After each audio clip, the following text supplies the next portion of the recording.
I think that this has taken some of the emotional wind out of their sails, that they cannot just run through the streets completely unfettered and unchecked. In the years past, the SPD plan has been to flank the protesters on both sides and protect the glass, right? They wanted to protect the glass to protect downtown Seattle from happening what happened in Nike Town 5 years ago. Not only are they protecting the buildings here, they're protecting a good portion of the downtown corridor by containing all of these people between Westlake all the way through Belltown. And now we're approaching southbound 2nd Avenue, approaching Virginia. And what you're seeing right here is the tail end of this plan. So this is the caboose right here, the end of the parade. And right here, if we'll turn around, photojournalist Damien Glitch is going to show those guys are going to move. So they all just mounted on their bikes and watch. I guarantee you, they're just got the high sign, and you're going to see it live in action. SPD is calling another play. They're going to go further southbound. Some of them getting into vehicles, trying to get in front of the tip of the protest spear, if you will, and then some of them pulling up, flanking through the back. But they've got them covered not just on 2 sides like we've seen every year, they've got them covered on 4 sides. And we haven't seen anything like this thus far. So an unprecedented plan by SPD. As it goes, we're going to show you live how this happens. But so far, we've seen some rocks thrown, but we haven't seen any arrests, not in front of my eyes at least. And I haven't seen any hardcore damage to property either. So far the containment, the early assessment is, as far as SPD is concerned in the law and order aspect of this story, it's working. Back to you. All right, Gary, who is slowly getting out of breath himself, trying to keep up. 2 things that we are reminded of last year and the year before when we talked about moving these protesters up the hill into the Capitol Hill area. And again, we saw them trying to wear out the protesters by riding their bikes at them and pushing the protesters ahead of them, running uphill. And there were a lot of protesters who were not in very good shape, I must tell you. And they took a knee in a couple of intersections and just stood there, and it wasn't long before they decided that was enough to go home. The other thing to point out is that this may be the most photographed and videotaped moment in Seattle this entire year, between news crews and the police who are out there watching every move they make so they can learn better from it. The protesters, the demonstrators, the anarchists, if you will, also have any number of video cameras and cell phone cameras. They are trying again to try to make the police make a move on them so that they can get that on videotape. Or digitally, whatever you call that. Whatever it is nowadays. That's yeah. right. And it's interesting what Gary was talking about as well. He senses maybe a little bit of demoralization among these people who have taken pride in wreaking havoc on the streets, and they are getting run around by the police tonight. Again, we know there are 30% more officers out there than in years past, and you can see the effect of all of their training over the last couple of weeks. We also want to mention to folks, we are riveted to this developing downtown and seeing the changes between this year and last. But for those of you who want to watch 60 Minutes, instead, we want to direct you to Cairo Channel 7.2 or Comcast 325, because we are staying right here in the middle of this May Day coverage. We have all of our crews dedicated to this. Chopper 7 on the right, our street crews on the left, and Cairo 7's Henry Rossoff, it looks like, is in the middle of some action. Henry, is there something in the air there that you're needing to deal with? We just got pepper sprayed, guys. We're on the move. Basically, 2 police officers got caught away from the other police officers. A bunch of officers rushed in to rescue them. You can see, looking out there live, they're still liberally using pepper spray. Excuse me. We're far enough downwind, but basically this was 2 officers who got caught away from the main group, and now other officers are rescuing them. You see rocks being thrown at the police officers in the distance there. Police using paintball guns or rubber bullets. We got to back up, guys. All right, Henry, you try to get yourself there under control. We don't want you to be injured any more than you already have been now with the inability to breathe with pepper spray and all the rest, the irritation to the eyes. And Again, it appears as though the protesters are moving once again after being stopped for a short period of time, but there is a lot of discomfort by a lot of people out there on 2nd Avenue. We still believe moving southbound on 2nd. And oh, goodness. And this is, you are seeing live a police officer near Gary Horker who clearly got hit with some sort of projectile or maybe a stick from a protester. Fellow police officers helping out that officer who had blood gushing from his head as they wait for some medical attention on that officer. There, I guess, is the rock that was perhaps used and thrown and hit that officer in the head. All of them wearing those helmets and also many of them having kind of the plastic shields that come down over their face, but that was not enough to keep that officer safe. Hopefully his eyes are okay. Gary Horker, you were there. What's happened? We just saw that rock there. Was that the rock you believe was thrown at that officer? Yeah, well, not only that, but you're going to see, in fact, there's a hole in the window just to the left. You see this hole in the window? That happened. Now pan down, Damien. That's the blood. I believe that's the rock that hit that officer. It was a huge piece of rock. In fact, there's more evidence right here. We're going to back off from this because, that could have fingerprints on it. There was a police officers. We're very near 2nd and Stewart, and as they started to move southbound, the demonstrators, now we can call them rioters, of course, started throwing rocks and bottles at the police officers right here. That police officer was hurt, and our photojournalist Damien Glitch was the first one to walk up and saw that police officer bleeding pretty profusely out of what looked like his right eye. So we can count. Right there. You can see she's applying pressure. We're going to get medics out here. But, folks, this is serious. Right now we've got a Seattle police officer who's got what would appear to me to be a disfiguring injury to his face. I didn't see anybody on the outside arrested.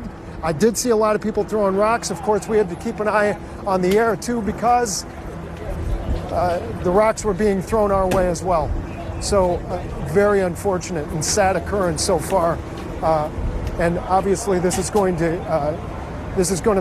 if they weren't motivated before, to roll every resource they have at stopping rock throwers here. And now our photographers are being moved back. So they're trying to keep order and protect our man, and you can't blame them. We're going to get out of their way and let the police do their work. Obviously, at least one going to Harborview. We can report that live. I don't need confirmation from that because I saw his injury. He looked like he was hurt. Let's hope that it wasn't as bad as it looked. There was a lot of blood, Monique. All right, Gary Horker, thank you. And you can see KIRO 7's Henry Rossoff on screen there. Henry, you know more about that attack with the rock? Yeah, I can tell you a little bit about what probably led up to that officer injury as you take a live look at the march heading south down 2nd. Basically, Gary showed you how officers were kind of blocking and moving and trying to get ahead. Basically what happened is a group of protesters tried to block and get in the way of 2 officers, isolated them on the sidewalk, began going after those officers. Other officers moved in, liberally firing pepper spray and using their bikes to kind of rescue their officers of sorts. And what ended up happening is the crowd reacted to that, and then we saw rocks, pieces of cement, bottled water, a lot of other things thrown at those officers, and then that's when Gary and his photographer Damien arrived right at that moment to see the officer injured. So that's a little bit of perspective on what ended up leading up to what Gary and what his photographer Damien are seeing. We're going to send it back to you guys real quick because we're going to have to move pretty fast here. There's something else going on by the target there. Actually, we can stay with you. Henry, let me take a break for 1 second and let me tell you what we're just finding out now. And this should come as no surprise after what just happened to that police officer hit with a rock. SPD has just announced a couple of moments ago that commanders at the scene are issuing dispersal orders at 2nd and Pine. 2nd and Pine, dispersal orders, and anyone remaining at that scene is going to be in violation of the law. If they wanted arrests, they're going to see arrests here coming up if people don't start to break up and head out after that injury to a police officer, a pretty severe one at that. And Steve, as they are issuing that order, I think this is really interesting. They also tweeted out a link to actually the code that describes how to issue the order. The reason why I bring our attention to that is because, well, maybe we'll get back to this. And he bear maced me. The big canisters of red, that's bear mace. They bear maced me for talking. I was being non-confrontational except for yelling, and they bear maced me in the eyes. They're cowards. What do you expect? That's why I'm a little bit mad right now. Okay, maybe this is good timing with that man's complaints right there about getting maced. Because, again, we are finding out that there was that order issued to disperse, and we were given a link to it by SPD. The reason why I bring this up is because clearly before today, they sat down and figured out what are the legal rights of the protesters and what are police allowed to do. In what circumstances can they issue these orders? And once those orders are issued, what can happen? And I believe we're going to have to read through some of these right now, but that basically they issue the order, they repeat the order, and then if people do not obey that order, they are allowed to arrest them or exercise or flex some other sort of muscle to get greater control over the crowd. I believe that is what we are seeing right now. I believe that that is what that man experienced when he says that he got maced, even though he was yelling but not doing anything physical. That once that order of dispersal comes across, that basically police can take control. And they are trying to do just that, and in most cases they have. But there you see, just quickly, the picture from our Damian Glitch photojournalist on the scene with Gary Horker, who was very, very close. You could see the cut above the eye, and the police officer putting her hand on that to stop the bleeding, keeping direct pressure on until they could eventually take that officer, we watched it happen, put him in the back of a police van and get him rushed to the hospital. Again, a chunk of what appeared to be concrete thrown from the crowd, a hole going into the window that was behind the officer, and that officer taking a direct shot just above his eye. An awful sight there on 2nd Avenue in downtown Seattle, as again, police have ordered everyone to disperse, and they will be arrested if not, along with being pepper sprayed if they continue to push forward on police officers who are setting up those barricades. And this is a good time to bring up again that in the past, when they have arrested people during these May Day protests, last year I believe it was 13 or 16 folks, but the majority of them, charges were dismissed against them because apparently the proper procedures were not followed to press charges against these folks. Research has been done. Plans have been made clearly by Seattle police with the aid of the prosecutor's office to know how they could better control both the crowds and also their reaction to the crowds and maintaining that it is a lawful response. That is what we're getting from SPD right now as they continue to give us information on their procedure here, as they have directed these crowds along very specific routes in the city. As we can see those fireworks going off from the middle of the crowds to the left. We're also seeing that man getting milk in his eyes, which we know is one of the treatments for when you have gotten tear gas. It helps neutralize whatever caused pain in your eyes, and that is what is happening right there.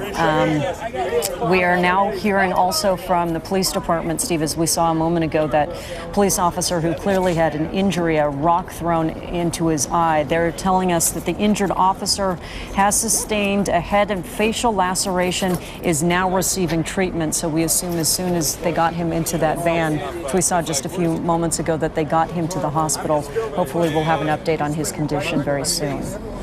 Well, the promise was made by Seattle police that they would in fact use tear gas, pepper spray, chemical agents to disperse the crowd. Again, you see one of the protesters continues to be treated by some of his fellow protesters. Milk, again, is the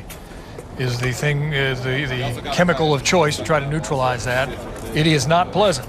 And when police say disperse, as they are saying now, to those marchers who are marching southbound on 2nd Avenue, we believe they continue to march southbound on 2nd, the Target store there in the background, and there on the right side of your screen from Chopper 7, these live shots, to push this crowd southbound to where we don't know yet. But the police certainly have a game plan in mind, and we continue to follow their lead as to which direction they're going to move these protesters. And Chopper 7 remains above the scene right now. As you can see, these folks walking along in downtown.